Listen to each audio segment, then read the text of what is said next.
It is 14 degrees outside a Barndominium in northern Missouri, and the living room is sitting at a comfortable 71 degrees.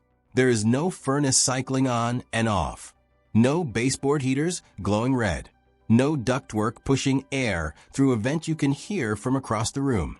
The heat is coming from the walls themselves, specifically from the same steel structural members that are holding the building up.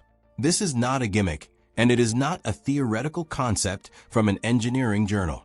It is a real retrofit technique that a small but growing number of Barndominium owners are using in 2026 to convert their structural steel framing into a hidden radiant heating system, using the one property of steel that almost nobody thinks about when they choose it as a building material.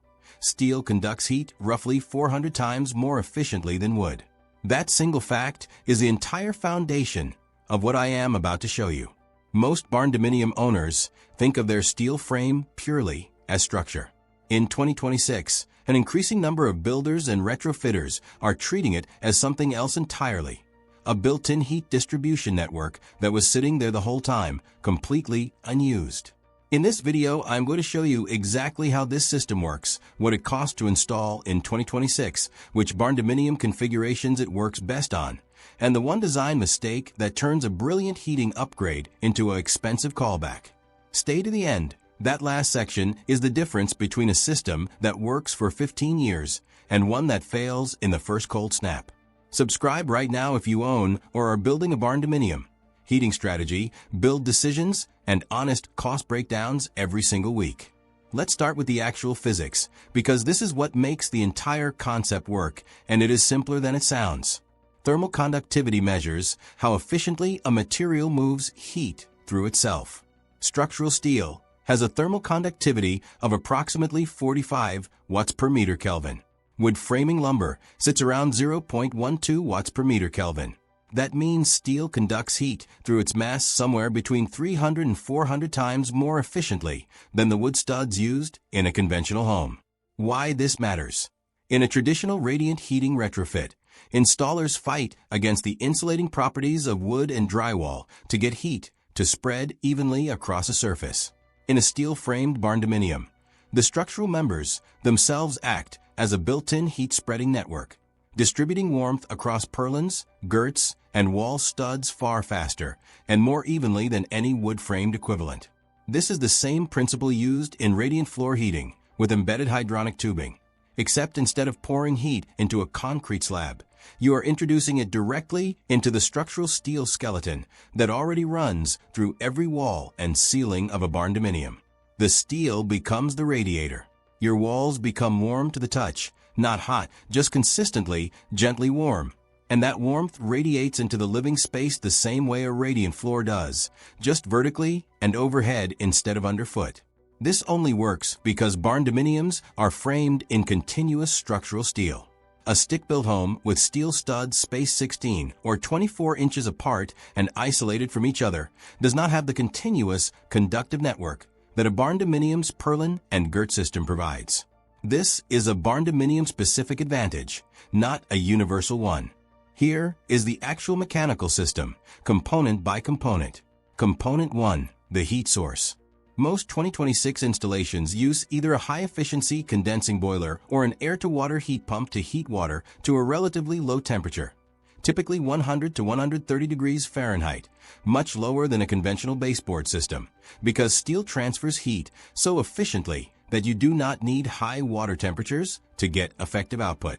Component 2, hydronic tubing, typically oxygen barrier PX, run in continuous loops and clip directly to the underside of steel roof purlins or along steel wall girts using aluminum heat transfer plates that clamp the tubing tight against the steel surface.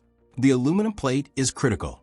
It is what actually conducts the water's heat into the steel member efficiently rather than just sitting beside it.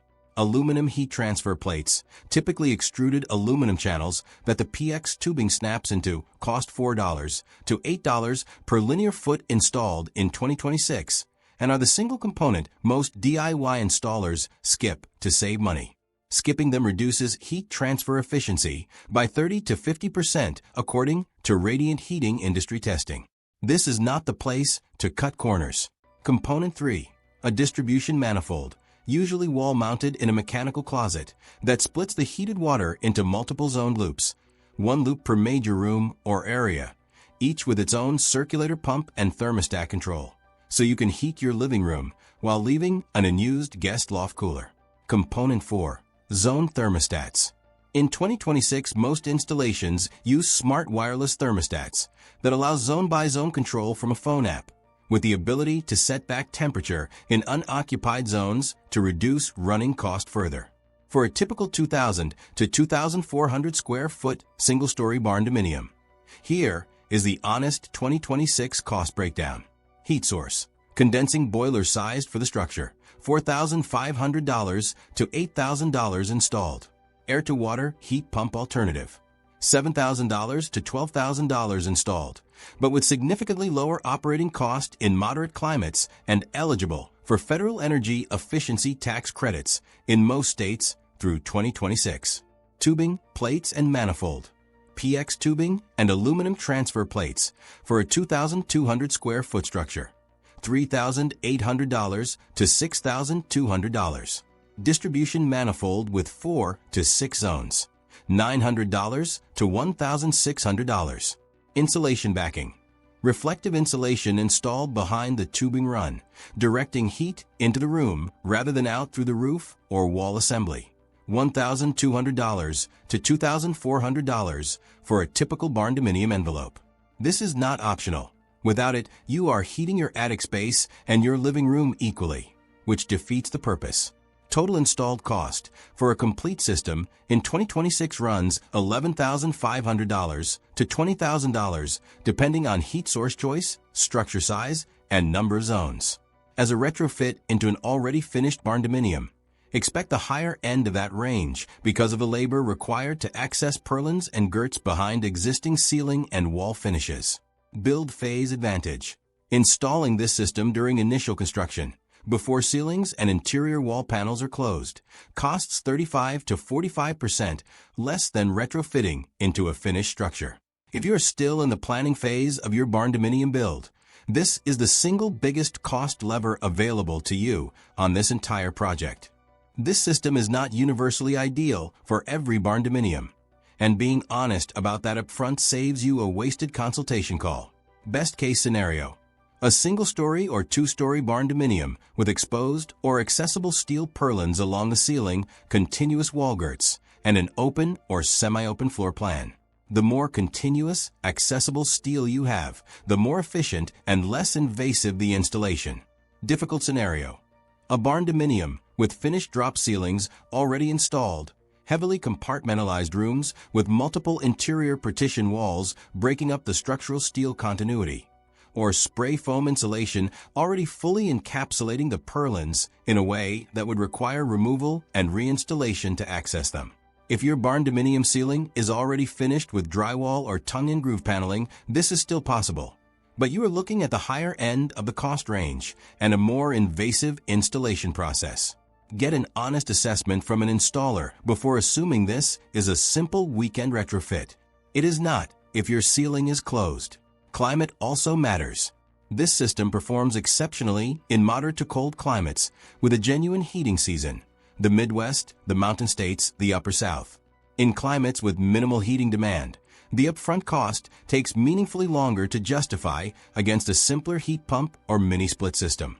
Here is where the system earns its cost back over time and the honest numbers behind it.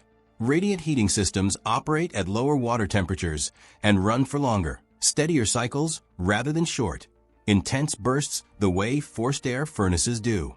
This produces two measurable benefits: a more stable indoor temperature with less than a 2-degree swing compared to 4 to 6 degrees common with forced air, and a 15 to 25% reduction in annual heating energy use according to radiant heating industry data, because the system avoids the heat loss associated with duct leakage.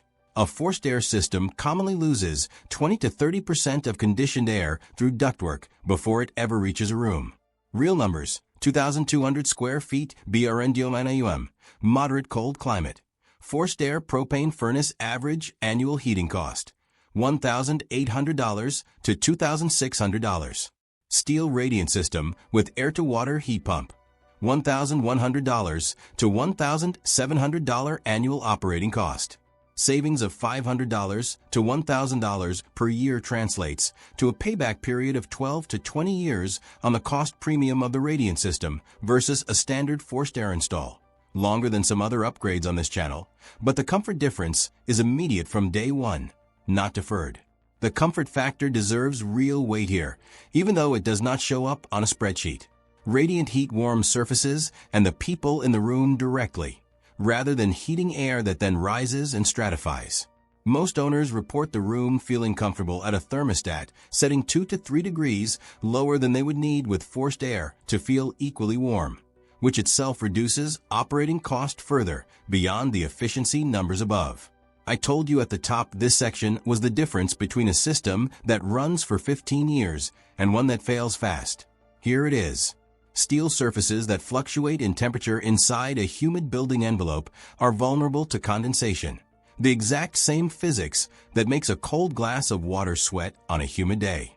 If your radiant tubing run is not properly insulated on the building envelope side, and if your Barndominium's interior humidity is not adequately managed, the steel purlins carrying your heating loops can develop condensation on the unheated side during temperature swings, particularly in shoulder seasons when the system cycles on and off rather than running continuously. That condensation, left unaddressed, drips onto insulation, soaks into ceiling finishes, and over a season or two creates exactly the kind of water staining and material degradation that turns a comfort upgrade into a remediation project. The single most common reason these systems fail or generate callbacks in 2026 is condensation control being treated as an afterthought rather than a core part of the design. Any installer who does not bring up vapor barrier placement, interior humidity levels, and dew point calculations in your first conversation is not thinking through this system completely. Find one who does. The fix is straightforward and should be designed in from the start, not added after a problem appears.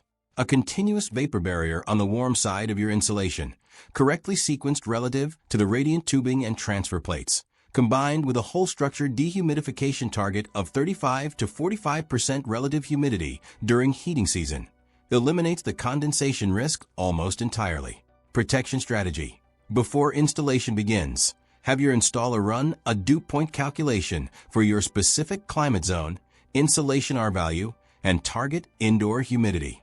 This calculation costs nothing beyond the installer's time and is the single highest value conversation you can have before any tubing goes in. It is the radiant heating equivalent of the independent engineering review covered on this channel for other Barndominium systems. Cheap insurance against an expensive problem.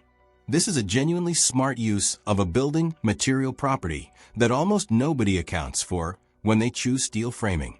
You already paid for the conductivity. Most owners never use it for anything beyond holding the roof up. Converting it into a heat distribution network turns a structural cost into a comfort and efficiency asset at a price point that is real but justifiable, especially if you design it in during the build phase rather than retrofitting later. The 4 things to act on. 1. If you're still in the design phase of your Barndominium, talk to your builder about exposed or accessible purlins now.